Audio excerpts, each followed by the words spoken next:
Es un gusto volver a saludarles en esta semana 3 de trabajo. Y es que desde el fin de semana quería compartir con ustedes algunas ideas, pero no tenía algún dato preciso para no entrar en contradicción con esto, pero ahora sí lo hago. Entonces, quiero ahí compartir con ustedes algunos aspectos de lo que va del desarrollo de este ciclo. Y el propósito de este mensaje es compartir con ustedes 4 tópicos que son de suma importancia, de suma interés a nivel administrativo y académico.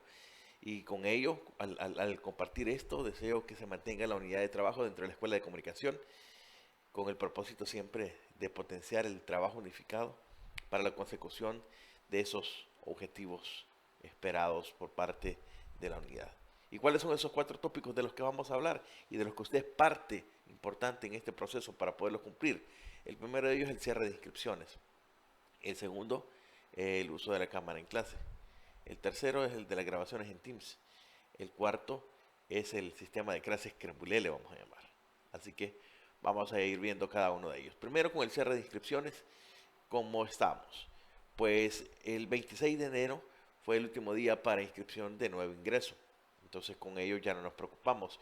Y ayer, 31 de enero, se cerró el plazo de inscripción para antiguo ingreso. Aunque hayan inscrito, o por lo menos en este caso preinscrito, tienen hasta hoy para cancelar su proceso de preinscripción. Es decir, que hoy es el último día que tenemos para que los estudiantes ya oficialmente estén inscritos. Aunque ayer se haya cerrado el plazo, pero ellos tienen hasta ahora para poder pagar. Por lo tanto, eh, todavía podemos tener un mínimo margen de estudiantes que no estén en el listado oficial. Pero a partir de mañana, ya miércoles 2, ¿qué tendríamos que hacer? Son estas acciones que debemos tomar en cuenta. Primero, revisar el listado oficial del portal web en cada uno de estos grupos. Ese va a ser el listado que vamos a tomar en cuenta de inscritos oficiales, de aquellos estudiantes que hicieron adición de materias y de aquellos estudiantes de manera particular, los de grupos de laboratorio, que se hicieron cambios de grupo, o de grupos teóricos que solicitaron adición y que se tuvieron que adecuar para poderlo hacer. Pero es importante que ya definamos esto. El listado oficial va a estar a partir de mañana miércoles 2 de febrero. Y con ello debemos trabajar también en Microsoft Teams, en el sentido de que debemos contrastar el listado oficial que tenemos de nuestros grupos en el portal web con los que tenemos registrados en Teams. Y tenemos que inscribir a aquellos estudiantes que todavía no lo han hecho, aquellos que no se han agregado a los grupos. Sé del trabajo de muchos de ustedes que de manera particular inscriben a sus estudiantes. Y esa es una buena medida y les felicito. Pero aquellos que esperamos que se unan, pues ahora debemos tomar nosotros el protagonismo y inscribirlos. Así que esperaría que ya para mañana ya no estén cayendo solicitudes de acceso a los grupos de Teams. En el punto 2, un punto muy importante que todavía estamos ahí en crecimiento, es el uso de la cámara en los encuentros sincrónicos. Pues la gran pregunta es cómo lo podemos manejar. Ante esto, tengo una breve percepción, según los comentarios que he escuchado con cada uno de ustedes, y es que un buen número de nosotros sí estamos a favor de la implementación, es decir, estamos conscientes del beneficio de esto y estamos aplicando de buena manera la petición. Una de las cosas para que esto no parezca una situación impuesta y tanto para los estudiantes de manera particular que se sientan así afectados por esto o sientan esta normativa demasiado pesada, es que nosotros como docentes debemos asumir como propia esta disposición. He visto algunos mensajes que dicen por disposiciones administrativas, etcétera, o se nos ha pedido, etcétera. Es decir, es como estar trasladando la responsabilidad de que, miren, yo no he decidido esto y aunque a usted no le guste, yo no le he tomado en cuenta. Entonces, si usted es parte de este grupo, asume también las disposiciones que se toman. Entonces, usted lidera a cada uno de sus grupos. Por lo tanto, debe hacer suya también este tipo de petición. Y debemos tomar para los grupos que todavía se están desarrollando a partir de esta semana 3, que cuando ya dijimos que íbamos a empezar a establecer con mayor uso este aspecto de la cámara, algunas acciones concretas que nos puedan ayudar a favorecerla. ¿Cuáles son estas acciones? La principal es generar un espacio de reflexión al inicio de nuestros encuentros sincrónicos. Esa es la principal acción que debemos tomar en cuenta. Pero esto solo lo hacemos si nosotros también estamos conscientes de eso. Aquellos que piensen que es solo una disposición y que deben cumplir porque es parte de su trabajo, pues no va a tener ningún efecto este tipo de encuentros. La reflexión siempre es importante mantenerla en todos nuestros encuentros. ¿Y qué debería llevar esta reflexión? Bueno, primero el propósito de la acción, el para qué hemos tomado y hemos decidido implementar el uso de la cámara en nuestras clases. Esta reflexión va acompañada de algo que hemos valorado, sobre todo en una última sesión que tuvimos de formación de coach. Llegamos a determinar que muchas veces nuestros jóvenes tienen miedo a estas nuevas experiencias y tienen miedo un poco porque no se sienten seguros de algunos aspectos, de que les vayan a hacer bullying, de que les hagan capturas, de situaciones que puedan desfavorecer la privacidad, etcétera, de los que se puedan dar. Pues para ello, nosotros debemos tomar de referencia y les dejo a ustedes que puedan averiguar un poquito aquellos artículos específicos de la Ley Especial contra Delitos Informáticos y Conexos, de la Ley Integral para una vida libre de violencia para las mujeres, y en el Código Penal, o por lo menos hacer referencia de esto, de que nuestro sistema legal ahora, nuestro sistema jurídico, sí establece penalidad para aquellos que compartan contenido sin consentimiento de uno, en especial cuando son mujeres o cuando se hace bullying, etcétera. Entonces, esto debemos hacerlo, primero, para que nuestros jóvenes, en especial las mujeres, se sientan con mayor tranquilidad, y segundo, para que no vaya a haber algún tipo de mal uso de contenido. Y no solo me refiero entre los estudiantes, sino también que puedan incluirlos a ustedes en este contenido. Entonces, este aspecto legal debe ser muy claro para que se sientan en confianza de lo que puede pasar. Y de ahí, una cosa importante también es reflexionar sobre los beneficios de su aplicación, en este caso a nivel académico. Yo ayer les compartía 2 materiales de donde ustedes pueden tomar algunas ideas de los beneficios de usar este tipo de usar las cámaras en nuestros encuentros sincrónicos. Y algunos pueden sopesar que el problema es porque consume mucho ancho de banda el uso de la cámara. Sí, pero para ello pueden haber algunas alternativas, como por ejemplo, no usar la versión de escritorio si estamos con Teams desde nuestra máquina, y usar la versión web. Eso lo aliviana un poco más. Y otra cosa es que también pedirles a nuestros estudiantes que en ese momento cierren se desconecten de algunas aplicaciones que no están usando, pues en la medida que tienen abiertas más aplicaciones, eso sí hace que se consuma mucho más ancho de banda. Y el punto acá en este proceso también es valorar que si bien no están viniendo de manera presencial, eso puede hacer que sus costos de otros gastos como gasolina, autobús, comida, papelería, etcétera, disminuyen y pueden potenciarse con el mejoramiento de sus herramientas de comunicación. El tercer punto es el de las grabaciones en Teams, y este es un punto clave también que quiero hacerles énfasis, y un punto que debemos prestar demasiada atención. Y es que Microsoft anunció que ya las grabaciones en las reuniones de Teams solo van a tener 30 días de alojamiento.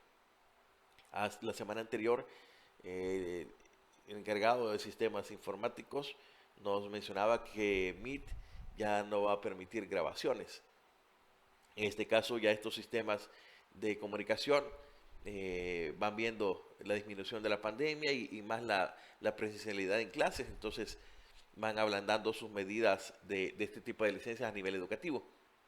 Entonces, lo que debemos hacer de manera concreta son 2 cosas que yo les recomiendo. Uno, que descarguemos las grabaciones de los encuentros sincrónicos y estas las subamos a la nube en cualquiera de nuestros espacios, en cualquier elemento de la nube que queramos tener o que nosotros ya dispongamos. O lo mejor es subirlas a YouTube y ahí podamos crear nuestro canal, y en nuestro canal nuestra lista, y en la lista colguemos nuestros encuentros sincrónicos y los pongamos como no listados, a fin de que no sean públicos si no quieren que estos estén en puestos. La otra, quizás es la que también yo recomiendo, es que antes que expire el tiempo del almacenamiento, es decir, antes que expiren los 30 días, que podamos mover nuestras grabaciones a nuestro OneDrive, que es la misma cuenta con la que entramos a @docenteudb.edu.sb. Y esto lo podemos hacer de la siguiente manera.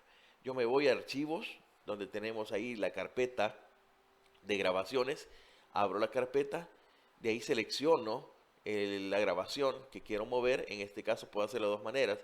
Le doy a los tres puntitos y le doy mover o copiar. Yo en este caso le he dado copiar y simplemente el sistema me abre OneDrive directamente. Entonces yo ahí le doy a mi carpeta de OneDrive, que es la personal. Yo ahí ya tengo varias carpetas incluidas en donde los trabajo y puedo darle en grabaciones o en mis clases y aún así voy personalizando como que si fuera en mi escritorio. La cuestión es que selecciono. En este caso lo voy a dejar afuera. Le doy en este caso copiar. De ahí espero a que el sistema me haga la copia y si se fijan, ahí está ya. Ahí lo tengo ya la grabación, ya está en mi espacio de Drive y con eso ya puedo compartirla. Tomemos en cuenta esto a modo que se nos sea más fácil el poder compartir nuestro contenido en cualquier sistema. Y por último, quiero motivarlos a tomar en cuenta este proceso de clases. Desde el año pasado yo vengo insistiendo en nuestra forma de dar clases virtuales. Debemos entender que esta es otra lógica, otros medios, otra forma de comunicarnos y por lo tanto debemos generar un proceso diferente. Y quiero hacer una analogía con este proceso de crème brûlée. Y he tomado el crème brûlée porque en realidad es algo que a mí me gusta. Cuando usted va a algún restaurante o prueba una comida en particular y le encanta, quiere seguir probando esa comida y yendo a ese lugar. Pues así deben ser nuestras clases, que nuestros alumnos se enamoren de nuestras clases, que quieran estar ahí, que quieran seguirlas consumiendo por la forma en que estas están preparadas. Y por eso hago analogía que deben ser como aquel plato de comida o aquel alimento que nos encante, que a nosotros nos guste comer y que vamos al mismo lugar a probarlo, porque no en todos los lugares es igual.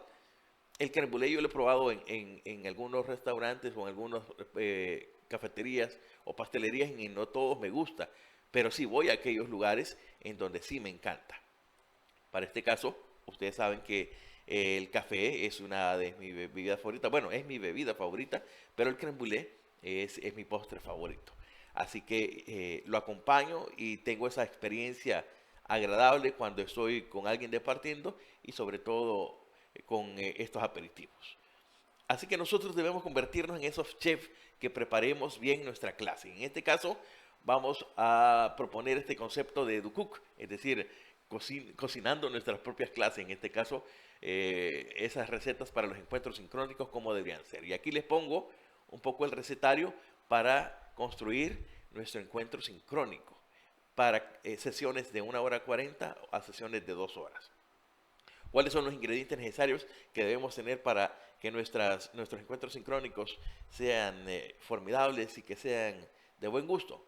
Primero, que tengan una buena planificación. Nada de improvisar. Todo debe estar planificado. Eso requiere que desde una semana anterior nosotros ya vayamos viendo cómo se van desarrollando nuestras sesiones y qué hemos hecho a lo largo de la semana para poder llevar el hilo y para poder generar una secuencia de lo que vamos haciendo. De ahí reflexión, en el sentido que pensemos primero con quienes estamos trabajando son con personas y no simplemente ir a dar nuestro contenido como tal. De ahí llamar la atención, que en este caso debemos siempre generar algo diferente, con elementos diferenciadores, con un pequeño video, dejarles picados con algún caso, es decir, la mayoría de nosotros somos comunicadores y sabemos que la sorpresa es algo importante en nuestros mensajes. Pues debemos generar eso, que le llame la atención a los estudiantes de qué es lo que vamos a ver dentro de nuestra sesión. Luego la interacción, y esta es una de las cosas principales dentro de este menú de los encuentros sincrónicos. Ya la forma de sesiones de clase magistrales pues van cambiando porque el medio es diferente y los alumnos consumen de diferente manera este contenido. Pero aparte de eso, la creatividad y la innovación, que son dos puntos complementarios. Saber de qué manera vamos a hacer diferentes nuestros encuentros sincrónicos, aplicando maneras diferentes de generar eso. Y luego tener claro que el contenido que debe ser actualizado, ejemplificado, pero de manera particular aplicado. Si no hay una aplicación y solo nos ponemos a hablar, a hablar y a hablar, vean los rostros de esos estudiantes, los que tienen las cámaras encendidas. Vean los rostros y eso les va a decir mucho de que si su mensaje está siendo efectivo o no. Y luego la resignificación de este proceso en el sentido que debemos dejar de hablar y hablar y hablar y hablar y generar formas diferentes. Yo les decía en los mensajes de la reunión docente que de ser posible cada 15 minutos estemos variando nuestra dinámica de la sesión a modo que no se sienta muy lineal. Debemos de dejar de ser nosotros los docentes el centro del proceso. Y es que a veces tenemos miedo a pensar de que vamos a ser desplazados porque dejemos de hablar. O miedo a que nos cuestionen lo que nosotros estamos pensando, proponiendo, porque nos creemos dueños del conocimiento. Y ahora no, ahora con toda esta sociedad de la información y el conocimiento sabemos que la información está al acceso y quizás presentada de mejor manera de lo que nosotros lo hacemos. Pero el punto es que aunque la información esté ahí, estamos tratando con personas, y en este caso son los estudiantes, y allí es donde varía nuestro criterio, allí es donde viene nuestro vínculo, que eso no lo hace ninguna plataforma, eso no lo hace una máquina, eso no lo hace internet, y este es el punto clave en donde nosotros debemos conectar todos los puntos anteriores con el estudiante. Para ello, ¿cómo debemos generar este proceso de preparación? Pues bueno, el primero es preparando el ambiente, es haciendo una introducción en donde nos conectemos con los estudiantes. Espacios primeros de preguntas, de comentarios, etcétera, a modo de hacerlo. Siempre les he dicho, no iniciemos de una sola vez con nuestras clases, con nuestros contenidos. Tengamos ese pequeño espacio de consultas de cómo están, de cómo les va, de alguna situación, de algún tema del momento. Pregunten, o sea, conecten con ellos, a modo de que ya creando el ambiente va a ser mucho más fácil poder entrar en el proceso de aprendizaje con ellos. Y esto también después podemos hacer alguna actividad de activación, en el sentido de que valoremos consultas de que si se recuerdan de lo que hablamos la sesión anterior, de retroalimentación de alguna actividad, de preguntas de conocimiento para saber cómo van sus presaberes, cuestiones por el estilo. Y hasta después de eso ya vamos haciendo la introducción. Es decir, en la introducción debemos dar el tema y el para qué estamos dando ese contenido. Y de ahí hasta que tengamos ese proceso que llevará estas tres anteriores unos 15 minutos, empezamos a desarrollar nuestras ideas por ahí. Digamos, no es necesario que se tiren una hora en cada elemento, no, cuestiones muy concretas, pero que sí vayan activando, que sí vayan generando estos procesos. Y dentro de ese planteamiento de ideas podemos ejemplificar, a modo que se vea el que eso que estamos presentando se ve en la práctica, se ve en la práctica real de la comunicación. Y luego generar espacios de aplicación de eso que hemos visto o de construcción de conocimiento a nivel individual o grupal. Que se vean ahí las actividades de generación de conocimiento. Y por último, la retroalimentación, que es para reforzar lo que hemos visto en el proceso de aprendizaje, y el cierre, que es lo que debemos valorar dentro de esta manera. Pues esos puntos son claves para que podamos tener un mejor proceso, que vayamos escalando en este sentido de nuestro desarrollo de encuentros sincrónicos, que vayamos experimentando cosas diferentes, pero sobre todo tener la convicción que estamos en un escenario muy diferente al que hemos venido trabajando y al que debemos acoplarnos. Y usted es parte principal para poder cumplir estos elementos.